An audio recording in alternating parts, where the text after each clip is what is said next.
Have you seen the video of President Trump's hair flapping in the wind? If you haven't, you're in for a bigly treat. This is from Friday. Trump is getting on Air Force One, headed to Mar-a-Lago for the weekend, and his hair tried to fly to Mar-a-Lago on its own.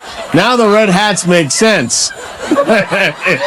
And okay, goodbye, everybody. Nobody in that studio was ready for what happened next. Not the audience, not the producers, not the cameras, and certainly not Donald Trump. It started like any other Tuesday night on Jimmy Kimmel Live. The band was warm, the crowd was loud, the lights were bright, and Jimmy Kimmel walked out looking exactly like a man who had been waiting a very, very long time for this particular moment. He smiled at the audience, straightened his jacket, and said 4 words that made the entire room lean forward in their seats. He called in tonight. The crowd erupted immediately. Everyone understood what it meant. Donald Trump, who had spent years attacking Kimmel on air, mocking him as irrelevant, and dismissing the show as fake news entertainment, had somehow agreed to call in live. What did Donald Trump say about you?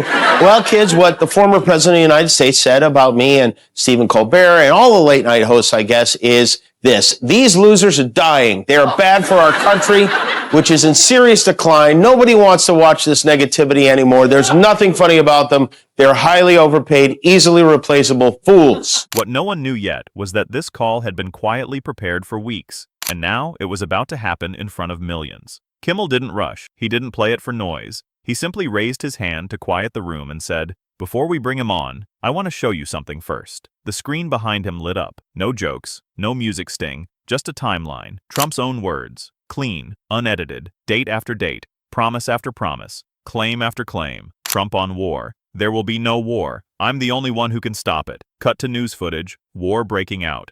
If I were president, and I say this, I will end that war in one day. It'll take 24 hours. I know Zelensky well. I know Putin well. I would get that ended in a period of 24 You can break that deal. 100%. It would be easy. That deal would be easy. A lot of it has to do with the money. A lot of it has to do with the military, that we're giving. But I would get that deal done within 24 hours. That war has to be stopped. That war is a disaster. No reaction from Kimmel, just silence and control. Trump on economy. Prices will be the lowest in history. Cut to grocery receipts and inflation reports. Now the audience was shifting. Laughter started, but it was uneasy. Not comedy laughter anymore. Everyone's saying, Trump's going to turn the economy around. I did it. Actually, I did it twice, if you think about it, because I did it after COVID.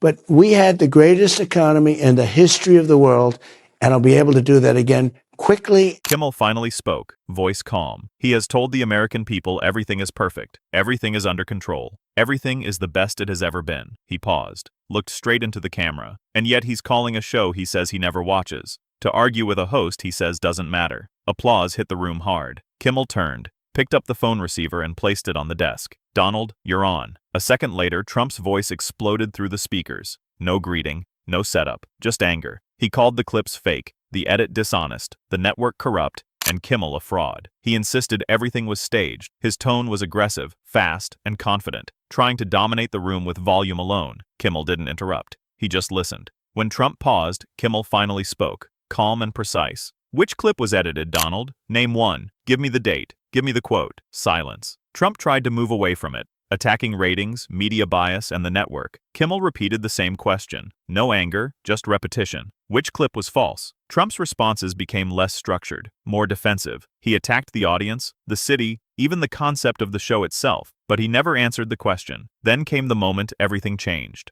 On the line there was sudden noise, scrambling, voices in the background. Trump's tone broke for the first time, rising sharply as something off-mic happened in his room. "Get it!" The studio didn't know what was happening on the other end, but they heard the panic, the movement, the urgency. Something had gone wrong in real time. Kimmel leaned slightly toward the microphone, looked at the audience, and said quietly, "I think something just fell." The reaction was instant. The entire studio broke. Laughter, standing ovation, chaos in the best possible sense. Not scripted, not planned. Just a live collapse of control at the exact moment control mattered most. Trump never returned to the line. Minutes later, a statement blamed technical issues. Kimmel closed the segment simply. No celebration, no speech, just folded hands and, "We'll be right back." By morning, the moment had spread everywhere. Not because it was loud, but because it exposed something quiet underneath all the noise. When the questions stay simple and the answers never come, the loudest voice in the room eventually stops speaking for itself. And in that silence, everything becomes clear. It speaks perfectly well on its own. If this story left you speechless, subscribe now and turn on notifications. More stories like this are coming. Drop your thoughts in the comments below. We read every single one.